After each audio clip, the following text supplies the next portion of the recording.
যে শিবির করে সে বলে জামাত করে না, সে জামাত করে সে বলে আমি শিবির করি না। তো আসলে কি তাদের সাইকোলজি, পিতা পুত্রকে অস্বীকার করার যে সাইকোলজি, এটি তাদের মধ্যে আসলে একটা চলমান খুবই নিত্য নৈমিত্তিক ঘটনা। মানে আওয়ামী লীগের শূন্যতাটা ফিল আপ করছে এই জামাত বা ইসলামী ছাত্র শিবির। তারা কার্পণ্য বোধ করে নিজের সংগঠনের পরিচয় দিতে। তো আপনারা এমন সংগঠন কেন করবেন যেখানে পরিচয় দিতে কার্পণ্য বোধ করেন? ছাত্রদলের জনপ্রিয়তাই বাকিদের গাত্রদাহের কারণ।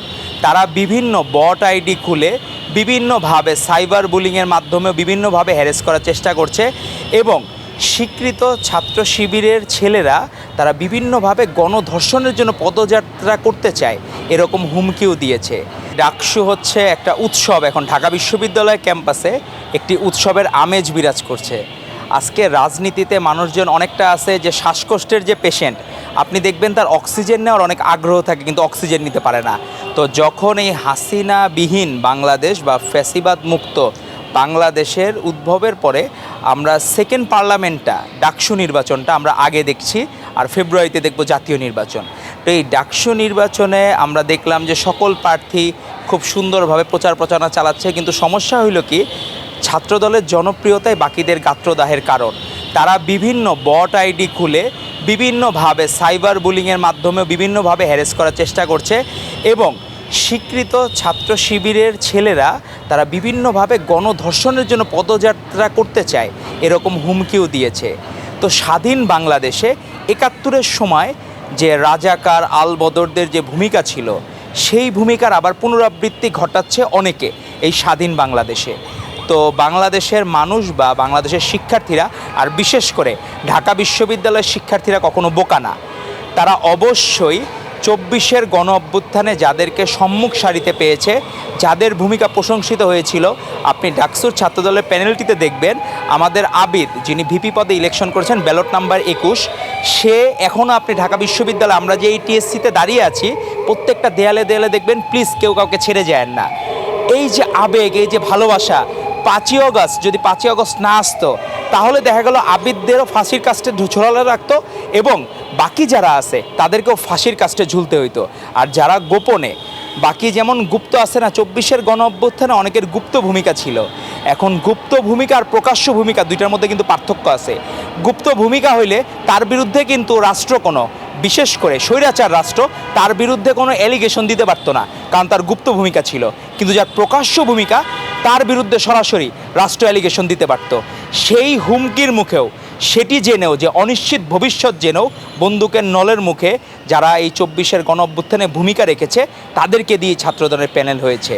এবং এই ছাত্রদলের প্যানেল মোটামুটি প্রচারণার মধ্য দিয়ে যতটুকু সময় পেয়েছে, সর্বোচ্চ এখন সাধারণ শিক্ষার্থীদের ভালোবাসার ডাকসুর প্যানেল হচ্ছে ছাত্রদলের প্যানেল। এবং তারা যথেষ্ট আশাবাদী যে ৯ই সেপ্টেম্বর একটি সুষ্ঠু নির্বাচন সংগঠিত হলে আবিদের ব্যালট নাম্বার ২১, হামিমের ব্যালট নাম্বার জিএস পদে ১৭ এবং মায়েদের এজিএস পদে ৮ নম্বর ব্যালটে তারা বিপুল ভোটে জয়লাভ করবে। এখন বিষয় হচ্ছে আরেকটা, সেটা হচ্ছে আমরা দেখলাম আজকেই ফেসবুকে একজন সাবেক শিবির নেতা, তাদের আসলে এক অদ্ভুত সংগঠন, মানে পিতা পুত্রকে হুটহাট করে অস্বীকার করে ফেলে। যে শিবির করে সে বলে জামাত করে না, সে জামাত করে সে বলে আমি শিবির করি না। তো আসলে কি তাদের সাইকোলজি, পিতা পুত্রকে অস্বীকার করার যে সাইকোলজি, এটি তাদের মধ্যে আসলে একটা চলমান খুবই নিত্য নৈমিত্তিক ঘটনা। তারা অস্বীকার করার ঘটনা, ভালো করলে বলে একে অপরের মানে পিতা পুত্র, আর খারাপ করলে বলে পিতা পুত্রকে অস্বীকার করে, পুত্র পিতাকে অস্বীকার করে। তো এরকম আমরা প্রচলন দেখি নাই। একজন দেখলাম ফেসবুকে স্ট্যাটাস দিছে, ডাকসুতে যদি ছাত্র শিবিরের প্যানেল বিজয়ী হয় তাহলে উনি ১০০ ল্যাপটপ গিফট করবেন। তো এই যে উপঢৌকন দেওয়া বা এই চর্চা, এটি তো ইলেকশনকে বিতর্কিত করবে। এবং আমরা শুনতেছি আনঅফিসিয়ালি তারা বিভিন্নভাবে ভোটারদেরকে তাদের দিকে টানার জন্য, আমরা আগেকার দিনে হাসিনার আমলে ভোট কেন্দ্রে নিয়ে যাওয়ার জন্য যেমন টাকা পয়সা ছড়াইতো, হুমকি ধামকি দিয়ে ভোট কেন্দ্রে নিয়ে যাইতো, তো এরকম একটি ঘটনা আমার মনে হচ্ছে অনেকটা মানে আওয়ামী লীগের শূন্যতাটা ফিল আপ করছে এই জামাত বা ইসলামী ছাত্র শিবির। তারা বিভিন্নভাবে ভোট কেন্দ্রে নেওয়ার জন্য তাদেরকে আকৃষ্ট করছে। কেন আপনি ল্যাপটপ উপহার দিবেন ছাত্র শিবির বিজয়ী হইলে?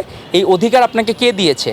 বা আপনি যদি ডাকসুতে ক্যান্ডিডেট হইতেন, তাহলে আপনি যদি বলেন যে আমি ঢাকা বিশ্ববিদ্যালয় উন্নতির জন্য কি করব, আপনি যদি বলতেন যে হ্যাঁ অমুকে উইন করলে বা অন্য কেউ উইন করলে আপনি এখানে একটা সুন্দর একটা কাঠামো তৈরি করে দিবেন বা সুন্দর একটা হেল্প করবেন।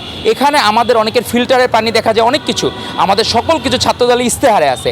আপনি এরকম কোনো কিছু বলতেন, কিন্তু যেখানে ল্যাপটপ আপনি উপঢৌকন দিবেন যে ছাত্র শিবির জয়ী হলে এটি নির্বাচনকে বিতর্কিত করবে। আপনারা এই সেকেন্ড পার্লামেন্টকে দয়া করে বিতর্কিত করবেন না, আপনারা প্রকাশ্য রাজনীতি করুন। সেই গুপ্ত রাজনীতি, এটি কোনো স্মার্টনেস বলা যায় না, এটি বলা যায় ভণ্ডামি। স্মার্টনেস আলাদা জিনিস। আপনি বন্দুকের নলের মুখে সাহস করে বলেন না কেন? আমরা কখনো দেখি না আমাদের আশপাশে কারা ছাত্র শিবির করে, কারণ তারা নিজের দ্বিধাবোধ করে, তারা কার্পণ্যবোধ করে নিজের সংগঠনের পরিচয় দিতে। তো আপনারা এমন সংগঠন কেন করবেন যেখানে পরিচয় দিতে কার্পণ্যবোধ করেন? তো আমরা বন্দুকের নলের মুখে কোনোদিন আপোষ করি নাই, ভবিষ্যতে করবো না ইনশাল্লাহ। আর ডাকসুতে এই প্রকাশ্য রাজনীতির জন্য, সাহসিকতার জন্য, সাংগঠনিক দক্ষতার জন্য ছাত্রদলের প্যানেল বিজয়ী হবে ইনশাল্লাহ। ধন্যবাদ আপনাদেরকে। যে কোনো জায়গা থেকে, ক্যাম্পাসে ক্লাসের ফাঁকে, ঢাকার জ্যামে বসে কিংবা ঘরে বসে, ট্রেডিং এখন হাতের মুঠোয়। তাই ট্রেড করুন যখন খুশি, যেখানে খুশি।